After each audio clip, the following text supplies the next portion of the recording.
తల్లి అనుగ్రహ కటాక్షం కలిగింది, ఇంద్రుడు ఐశ్వర్యాన్ని పొందాడు. ఇప్పుడు ఇంత ఐశ్వర్యాన్ని పొందినటువంటి ఇంద్రుడు ఐశ్వర్య భ్రష్టుడయ్యాడు. దేనికి భ్రష్టుడయ్యాడు? ఒక్క కారణం చేతనే పోయింది ఐశ్వర్యం, ప్రసాద తిరస్కారం. ప్రసాదమును తిరస్కరించడం అనేటటువంటి లక్షణం కానీ ఏర్పడిందా, అది ఉపద్రవాలకి గుర్తు. దేశంలో భగవత్ ప్రసాదము అని పట్టుకొచ్చి ఇస్తే మాకు అక్కర్లేదు అని తిరస్కరించేటటువంటి బుద్ధి ప్రబలమైపోతే, ఈశ్వర ప్రసాదమునకు గౌరవం తగ్గిపోతే, కాళ్ళకి చెప్పులున్నాయన్న మాటతో కూడా సంబంధం లేకుండా ప్రసాదం నోట్లో వేసుకోవడం మొదలు పెడితే,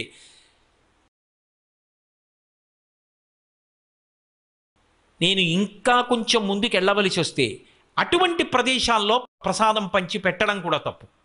ప్రసాదం ఎక్కడివ్వాలో అక్కడ ఇవ్వాలి. ఒక దేవాలయానికి వచ్చి మీ అందరూ కూర్చున్నారు, ఇక్కడ ప్రసాదం ఇవ్వాలి. అంతేకాని అందరూ చెప్పులు వేసుకుని కాళ్ళకి బూట్లు వేసుకు కూర్చున్న కార్యాలయాల్లో ప్రసాదం పంచిపెట్టమని ఎవడు చెప్పాడు? వాడా బూట్లు విప్పడు.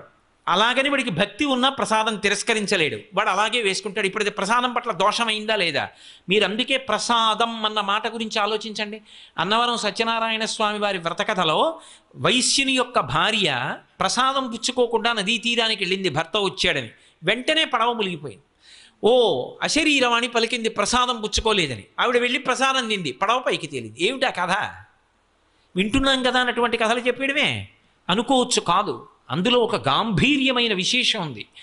ప్రసాదము అంటే ఈశ్వరుని యొక్క అనుగ్రహము. ఏ ఇంట ప్రసాదం తింటున్నాడో ఆ ఇంట లక్ష్మి ఉంటుంది. ఇది మీరు బాగా పట్టుకోవాలి. ఆ ఇంట తింటున్నది ప్రసాదం. అందుకే ఈ రాష్ట్రంలో ఒక అలవాటు ఉంది, ప్రత్యేకించి పేరు కూడా ప్రసాద్ అని ఉంటుంది. ఈశ్వర ప్రసాద్, వెంకటేశ్వర ప్రసాద్, లక్ష్మీ ప్రసాద్ అంటే వాళ్ళ ప్రసాదం వీడు. జీవితము ప్రసాదము కావాలి. నేను రాత్రి పడుకుంటున్నాను అనుకోండి, 11 మాటలు శివనామని చెప్పి నాకు నిద్ర పట్టాలని ప్రార్థన చేసి పడుకోవాలి.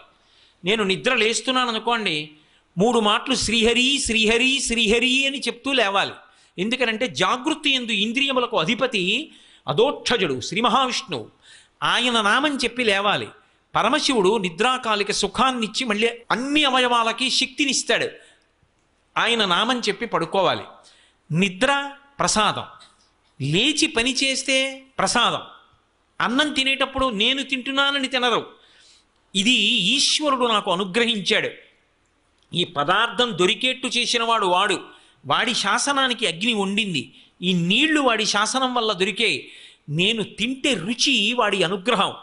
లోపలికి వెళ్ళిపోయిన తర్వాత అన్ని పదార్థాలు కలిసిపోయినా వాడు అగ్ని రూపంలో ఉండి పచనం చేస్తున్నాడు, శక్తిగా మారుస్తున్నాడు. కాబట్టి వాడికి చెప్పి తింటాను, యజ్ఞం కింద తింటానని నీతి మితుకులు పట్టుకుని నాలిక మీద పట్టుకుని నోట్లో వేసుకుంటారు. చొక్కా బనీను లేకుండా తినడానికి కారణం అది. చొక్కా బనీను ఉందనుకోండి, ఉంటే ఎలా పుచ్చుకుంటారు? హవిస్సు అగ్నిహోత్రంలో పురుషుడికి అధికారం ఉండదు.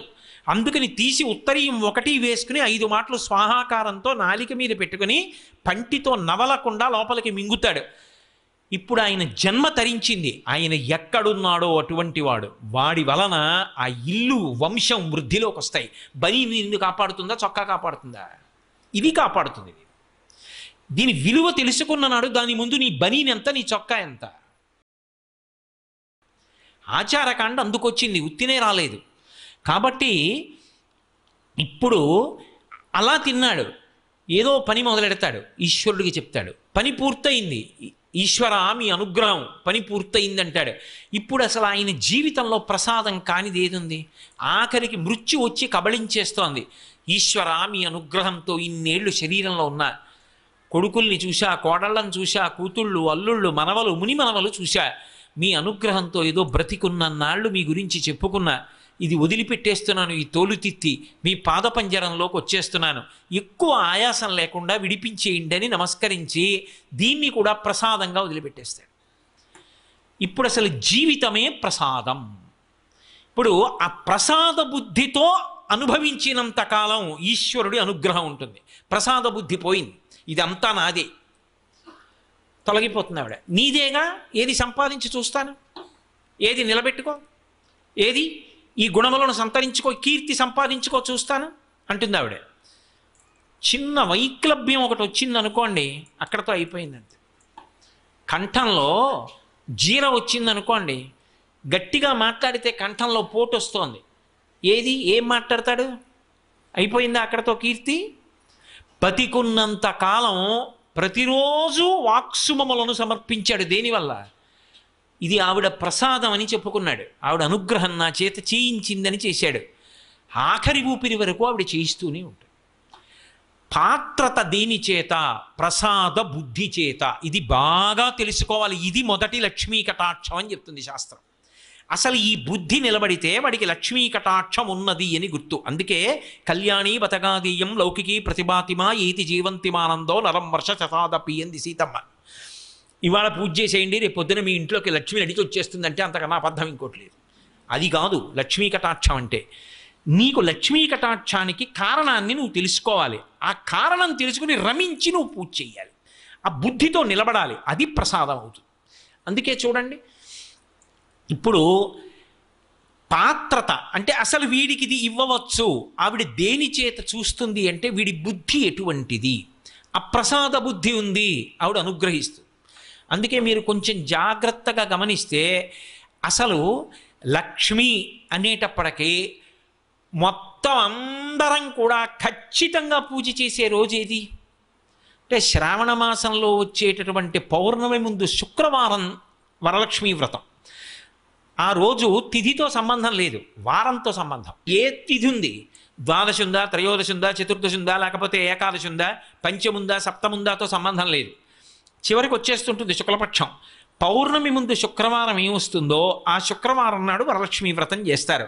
వరలక్ష్మీ వ్రతం చెయ్యడానికి అసలు ఈ వ్రతం ఉన్నది అని మొట్టమొదట లక్ష్మీదేవి ఎవరికి చెప్పింది? చారుమతికి చెప్పింది. అద్భుతమైనటువంటి పేరు. ఆడపిల్లలకి పెట్టడానికి పరమయోగ్యమైనటువంటి పేరు చారుమతి. ఎంత చక్కటి పేరు! చారు అంటే సత్, మంచి అని. చాలా చక్కటి ఆలోచన కలిగినది, విశాల బుద్ధి కలిగినది. మతి బుద్ధి, మంచి బుద్ధి కలిగిన పిల్ల, దానికి అర్థం చారుమతి.